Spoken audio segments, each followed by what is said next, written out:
Four Seasons, December 1963. Oh, what a night here on BBC Radio Somerset. Thanks for your company this Friday. Don't go anywhere. We are chatting with Louis Skupien next. It's almost time to say goodbye to 2023. New Year's Eve beckons, and this is your invitation to spend it with me. I'm Jim Davis, and from 10 p.m. this Sunday night, I'll be right here to see you in 2024. With the Big Ben chimes at midnight, some great music,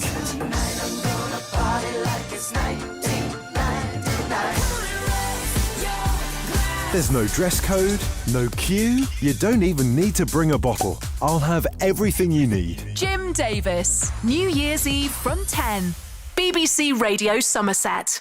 Now, I've chatted with my next guest a couple of times here on BBC Radio Somerset this past year. He has always got a daredevil story up his sleeve. It's usually about an adventure he's had in the sky, and it usually involves going scarily quickly or doing somersaults or something in a plane. Somerset podcaster Louis Skupien has done many, many exciting things this year. His latest adventure is no different, and it's great to welcome Louis to the show now. Brilliant to have you with us. Oh, Jenna, thank you so much for having me back. And good day, Somerset. I hope we're all doing well. I had a great Christmas and looking forward to a great new year. Jenna, I always wondered what it's like to be you looking at my face across from this table. I mean, I must imagine you sort of think, what the hell has he done this time then when we get to this point? Well, something like that, I know a little bit about what you've done, but just tell us first, for people that don't know, a little bit about you and your podcast and what you do. Cool, yeah. So I'm the host and creator of the Talk 4 podcast, which is started as a concept to ask 4 great questions to unique and interesting people and just the world's highest performers, basically. And since then, I've gone to 95 episodes. Last guest was the Chief of AI Test and Operations in the US Air Force, so the guy who's kind of trying to advance AI in the Air Force and also trying to prevent Terminator from becoming a reality too. I've had some just incredible people in my time on the show, from military commanders, fighter pilots, musicians, martial artists, world champions, and some near-death survivors too. It's been a hell of a lineup of some pretty cool people, and that's got me some friends in high places, quite literally. Yeah, well, absolutely. You've been on a few incredible adventures this year, haven't you? Tell us a little bit about some of the things that you have done. Top Gun springs to mind for me. Yeah, so I think all of this really started in Taunton, Odeon, watching Top Gun Maverick, when I considered actually trying to get a fighter pilot on the podcast, and especially I wanted to get a Top Gun pilot on the podcast. So kind of had a hunt around and managed to find a great guy called Matthew, call sign Wiz Buckley in the States. He was a graduate of Top Gun, the real one, not the movie, of the Adversary Red course, and he happens to own his own fighter jet, an L-39 Albatross, and that thing is a beast. And at the end of the podcast, he made the incredible invite to me to, well, come out to Miami, meet him, and jump in the backseat of his fighter jet, pull some G's, and we did just that. We went up in the L-39, we did a variety of aerobatics, did some low-level stuff as well over Lake Okeechobee, and really just got the full Top Gun experience from Wiz and made a fantastic video of the experience. And since then, it's kind of it's gone to the next thing and then to the next very recently.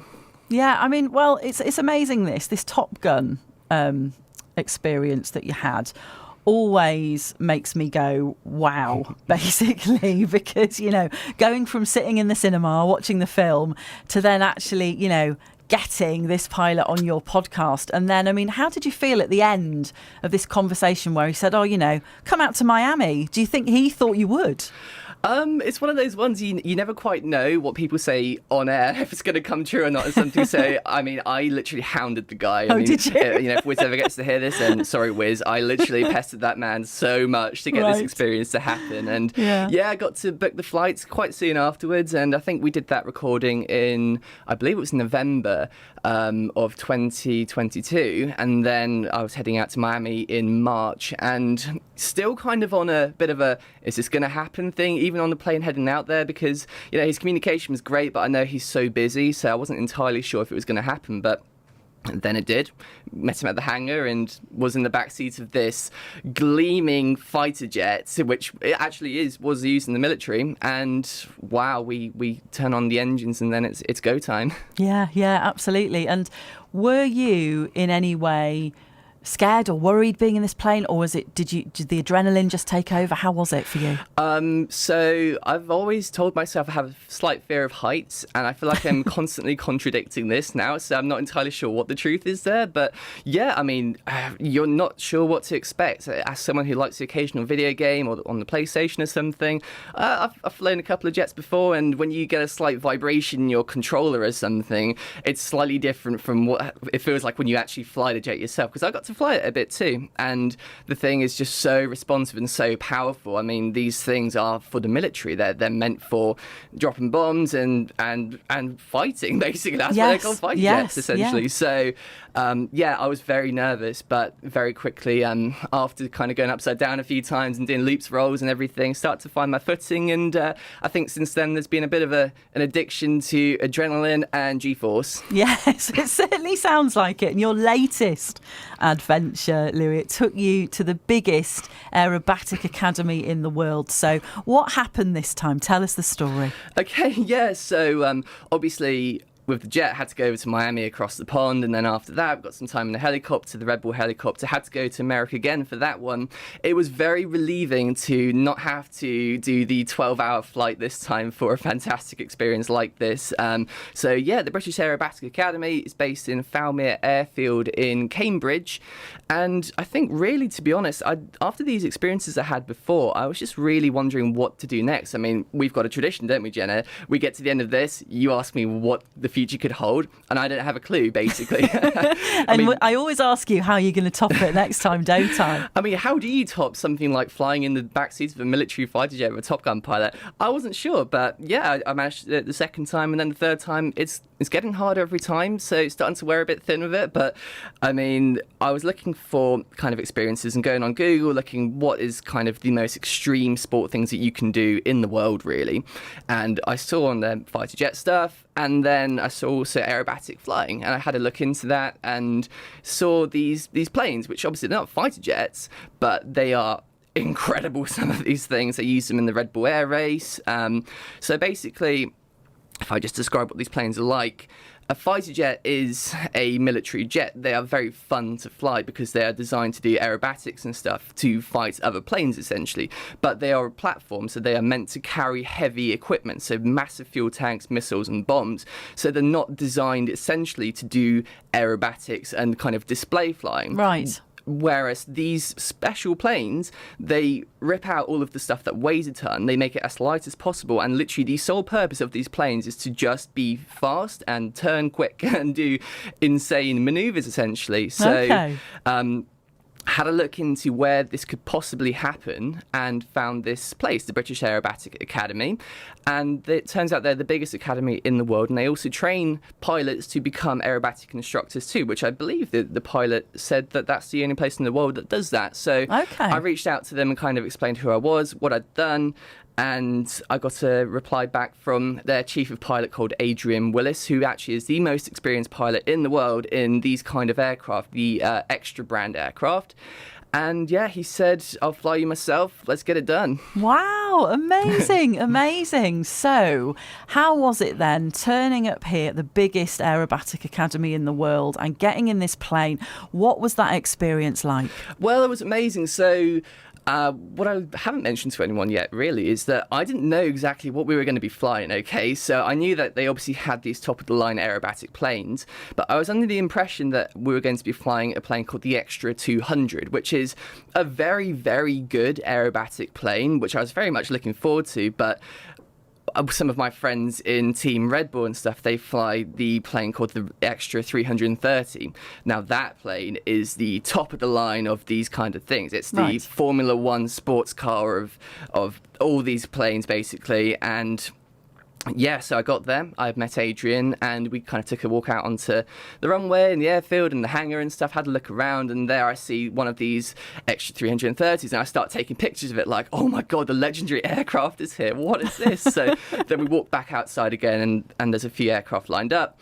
and I'm looking at the extra 200, which is that one I thought we were going to be flying in, which is good, but not the best. And then he's like, why are you looking over there? We're flying this one. Wow. This is the extra 330 LX, the finest two-seat aerobatic plane in the world. And I was just like, oh, cool. But inside, I'm just like, oh, wow. my God. Yeah, So, we obviously, I go there to do some filming too. So they fly me, I take some film and make a cool video out of it all. And so strap the plane up with my my GoPros, got seated in. And can I just say, I was in the front seat this time. Before I was in the back. Do you know how daunting that is, being in the front seat with a 6-foot propeller in front of your face? It all sounds very daunting to me. There is no way you would get me in one of those planes. So when you're up in the air, Louis, does your stomach do somersaults in a plane like this? Because, you know, you've said it's an aerobatic plane, so presumably you're doing somersaults, you're going upside down, you're doing all kinds of manoeuvres in the sky.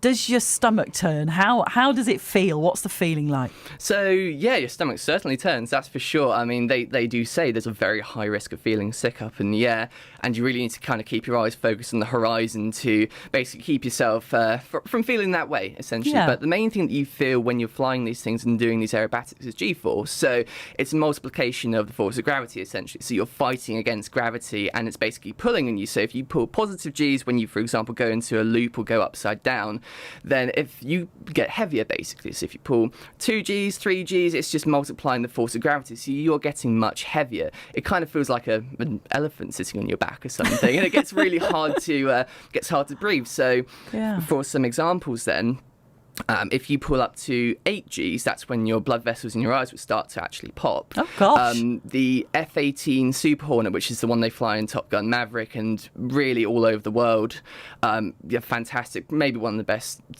fighter jets in the whole world. Its G tolerance is 7.5 G, and then any more than that, and the airframe will start to bend, and you can't really fly it anymore. Gosh. This plane pulls over 10. Wow. And minus and positive. So it's a beast. And in the fighter jet with Wiz in Miami, we got to 6.5. And really, you start to have this thing called grey out. So when you're pulling these Gs, blood starts to rush out of your head and go down, and you need to force it back up to stay conscious, essentially. So you're tensing your legs and tensing your core to fight against that. And there's certain breathing techniques you'll do as well, and that really helps to just stay basically in the moment and stop that from happening and passing out, basically. Yes, gosh. And in this experience, we pulled 7.5 Gs. I asked if I could break my G record, essentially. Right. And I mean, the stories are true. If you saw Top Gun Maverick, you know, when the screen goes dark from the outside coming in, that's all true. It starts to get really dark in there. But then I tell you what, it's so rewarding. It's so fun. You can sit down on a plane and do some serious stuff. I mean, you burn some serious calories doing it. It's a thrilling ride for sure. But yeah, so that's the main thing you feel. And like with these planes, you blink and you can be upside down. Like if you're watching that video I made, if you blink, there's a chance I'm going to be. I would have done a whole 360 basically. Gosh, so, it's incredible, isn't it? What these planes do, absolutely. And I've got to ask you, you know, listening to you talk, 2023, yes, lots of exciting experiences. I am going to ask you what's in store for 2024. Have you got anything planned, or is that to come? It's an interesting one. So one of my recent podcast guests, now this might not happen. This is one of those ones where, hold me to it, but I'm going to try very hard. I had Commander John Fay, call sign as Fizzle, and he is the executive officer at the Navy Blue Angels in Naval Air Station Pensacola in the United States. The Blue Angels is the equivalent of our Red Arrows. They fly, like I said, the F-18 Super Hornets and top-of-the-line military jets, and they fly in formations as close as about 18 inches apart from each other. So if the canopy would open and you reached your arm up, you could touch the wing of one of the other pilots, essentially their plane. Wow. So reached out to him, and we're potentially working on a project, hopefully, to get out to there over in Pensacola, and hopefully jump in the back seat of a jet. Now, that might not happen. It's extremely rare. If it does, then that's the top of the experiences. So that's one of the things I've got hopefully coming up in around the May time. And other than that, I've been speaking to a guy called Chris Paranto. He's affectionately known as Tanto, and he is one of the survivors of the Benghazi attack on the CIA complex there. If you've ever seen 13 Hours, the Michael Bay movie, he is one of the characters played there, and he offered to teach me a bit about shooting out in Kansas. And other than that, I'd love to go skydiving at some point, but I mean, the truth is, this is stuff that we don't know. I mean, I would never have guessed any of this would have happened a year and a half ago or something. So really, I'm just looking forward to the future. I know that, there's clouds over that certain area right now. I'd love to see what happens when they clear, and I'd love to see what's in store, really. It's going to be epic. Yes, yeah. Well, it certainly sounds like it. You've had an epic 2023, Louis, and it's been great, following your adventures and hearing all about it. So thank you so much for that. It's been a pleasure chatting with you. A pleasure, Jenna. Thank you. That's Louis Skupien there. For more, you can check out Louis' Talk For podcast anywhere you get your podcasts, or you can head to louisskupian.com.